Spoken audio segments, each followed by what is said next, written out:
Urdu point کی videos دیکھنے کے لیے ہمارا چینل سبسکرائب کیجیے اور بیل کے آئیکن پر کلک کیجیے تاکہ آپ ہماری تمام آنے والی ویڈیوز سے باخبر رہ سکیں۔ ناظرین، اس ویڈیو میں ہم آپ کو تا قیامت زندہ رہنے والے پاک فوج کے ایک شہید کے بارے میں بتانے جا رہے ہیں جنہوں نے اپنی جان قربان کر کے عرض پاک کی قربانی دی اور شہادت کے بعد اللہ کریم نے انہیں اعلیٰ درجات عطا فرمائے ہیں۔ اس کا نظارہ خود اس شہید کی بیوہ اور کئی محلے داروں نے دیکھا۔ مسلمانوں کا ایمان ہے کہ شہید زندہ ہوتے ہیں اور ان کو موت نہیں آتی۔ اللہ کی راہ میں شہادت پانے والوں سے منسوب واقعات ہماری تاریخ کا حصہ ہیں۔ وہ روحانی طور پر بہت سے لوگوں کو خواب میں نظر آتے ہیں اور لوگ ان کے رتبات دیکھ کر اپنے ایمانوں کو تازہ کرتے ہیں۔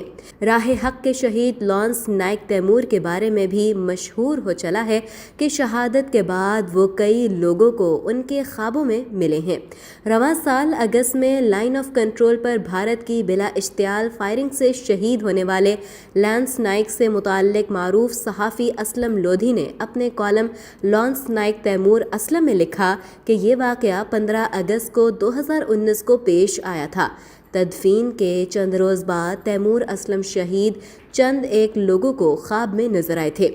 انہوں نے لکھا ہے کہ محلے کا ایک شخص تیمور شہید کے گھر تعزیت کے لیے آیا تو اس نے بتایا کہ اس نے اپنے خواب میں تیمور شہید کو کچھ اس حالت میں دیکھا کہ انہوں نے فوج کی وردی پہن رکھی ہے جس پر بے شمار تمغے سجے ہوئے ہیں، جبکہ ان کے سر پر ہیرے اور موتیوں سے بنا ہوا خوبصورت تاج تھا۔ شہید تیمور بہت خوش دکھائی دے رہے تھے۔ انہوں نے لکھا کہ ان کی بیوہ نے بھی خواب میں اپنے شوہر کو دیکھا ہے جو اپنی لاڈلی بیٹی کو گود میں لے کر پیار کر رہے ہیں۔ اسلم لودھی مزید لکھتے ہیں کہ یہ حقیقت ہے کہ شہادت کی موت ہر کسی کو نصیب نہیں ہوتی۔ قرآن پاک میں ارشاد ہے کہ اللہ کی راہ میں جان قربان کرنے والے کو مردہ نہ کہو بلکہ وہ تو زندہ ہے۔ اسلم لودھی کا کہنا ہے کہ جس طرح پاک فوج کے باقی شہداء کے ناموں پر کینٹ ایریا کی سڑکوں کے نام رکھے گئے ہیں، یہاں اسی طرح تیمور اسلم شہید جو کہ والٹن روڈ لاہور کینٹ کا رہائشی تھا، ان کے نام پر یا تو والٹن روڈ کا نام تیمور اسلم شہید روڈ رکھا جائے گا، ایسا ممکن نہ ہوا تو ڈیفنس چوک کو شہید کے نام سے منسوب کیا جائے گا۔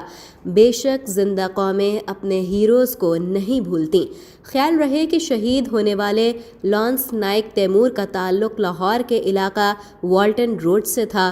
تیمور اسلم کے اہل خانہ نے بتایا کہ اس کی 2 سال قبل شادی ہوئی تھی اور تیمور کی 7 ماہ کی ایک بیٹی بھی ہے۔ تیمور کے والد نے کہا کہ تیمور کو شہادت کا بہت شوق تھا۔ ہمیں اپنے بیٹے کی شہادت پر فخر ہے، میں اپنے دوسرے بیٹے کو بھی آرمی میں ہی بھیجوں گا۔